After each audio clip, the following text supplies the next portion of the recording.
How to open a bottle of champagne or sparkling wine. Opening a bottle of champagne is a little bit different than opening a bottle of wine. With a bottle of wine, you can only embarrass yourself by not being able to open it properly or pouring wine on the gas or outside the glass. With a bottle of champagne, it's dangerous.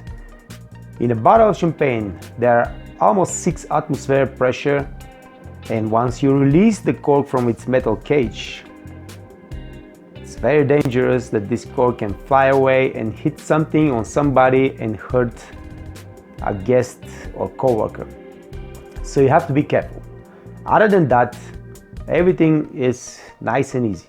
And today I'm going to show you how.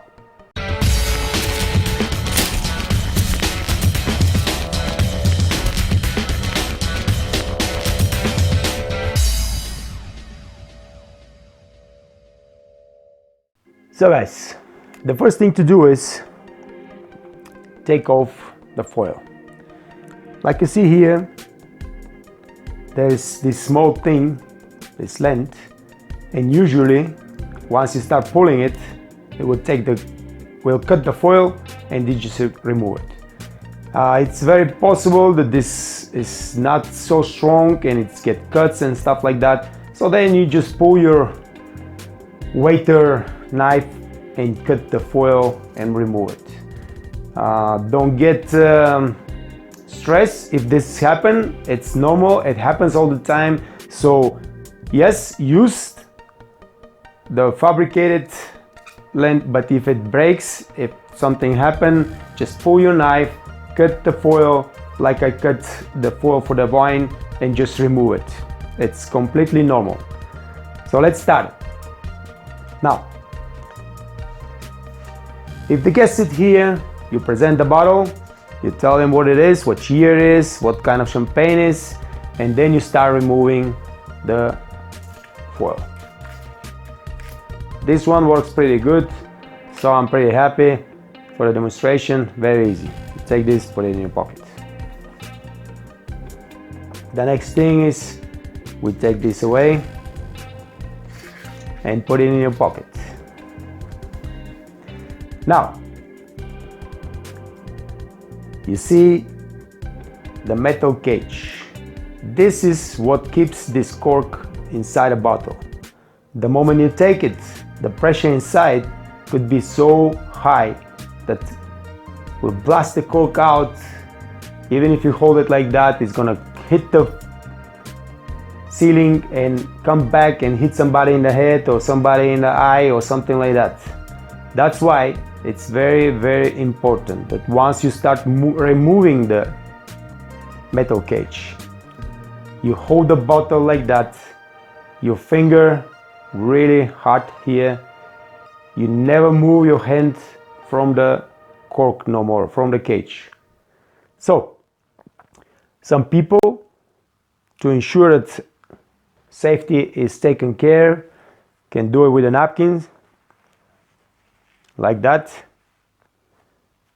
And now, even if the cork, even the pressure is really high, which means that your finger might not be enough to keep the cork inside the bottle once you open the metal cage, now the cork cannot fly nowhere.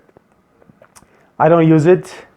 I think my hand is strong enough to keep the cork in place, but anyway, that's how you keep the cork in your hand. So you keep this bottle on 45 degrees. The reason is not that the pressure is going to be less on the cork. The reason is that you give more space here for those bubbles that will start popping up to pop up in the air, not here, and there's just foam coming out of the bottle. So you keep it on a 45 when you start opening the bottle. But first we remove the cage. Remember, now, nothing holds this cork anymore. Your finger and the cork itself inside the glass. You don't move your hand no more.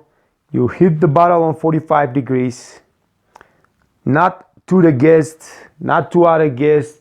You try to keep it on a direction that there is nobody to get hurt.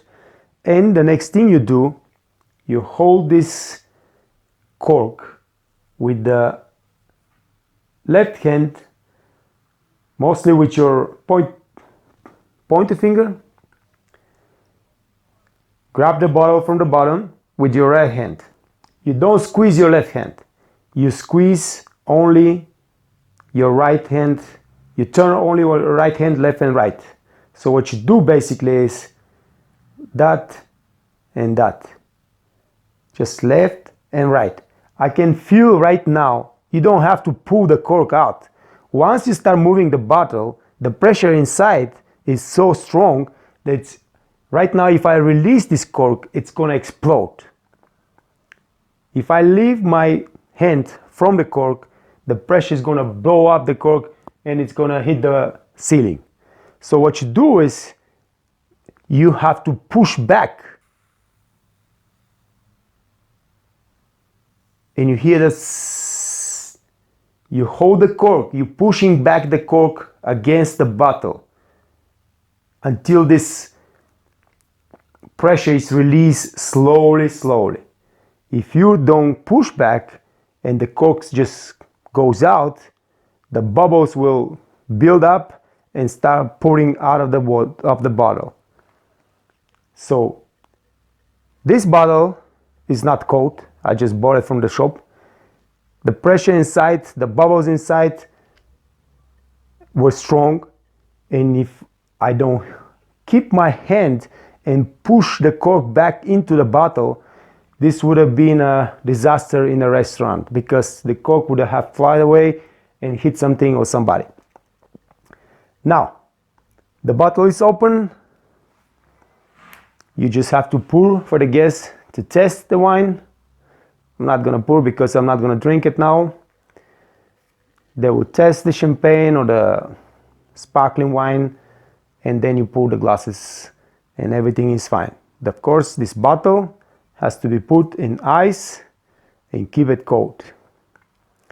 Don't forget to shake, to pour the glasses constantly during the dinner if they're empty, if the guys are drinking. But basically, that's how you open a bottle of sparkling wine. I'll repeat one more time just for clarity. You take the bottle,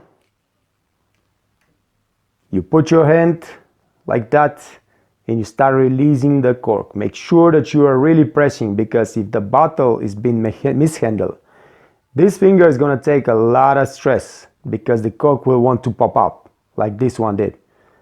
Then when you open it, you hold the cork with your left hand really strong, and you turn the bottle with your right hand little bit left and right. You don't try to pull the cork. This is not a wine, this is a champagne. The pressure inside the bottle is pulling the cork out itself. You try to keep it back actually. So once you see that the cork is coming out and the pressure is too strong, you push back, and when the cork is out, you're pushing it and you keep it like that until the pressure inside the bottle is released little bit by little bit. If you release the cork immediately, the bubbles will build and the champagne or the sparkling wine will start flying out of the bottle, and none of those guests will like it because it's expensive wine and they want to drink it, not on the floor. That's basically everything you need to know about bottle of sparkling wine, how to open it. Thank you guys for watching. More videos are coming, and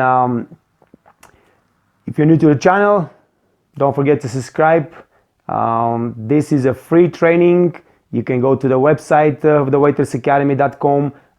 There are a lot of things that you can learn from there, and I'll be posting more and more on the website for the people that want to learn and want to get better and improve and start living a better life. Thank you guys.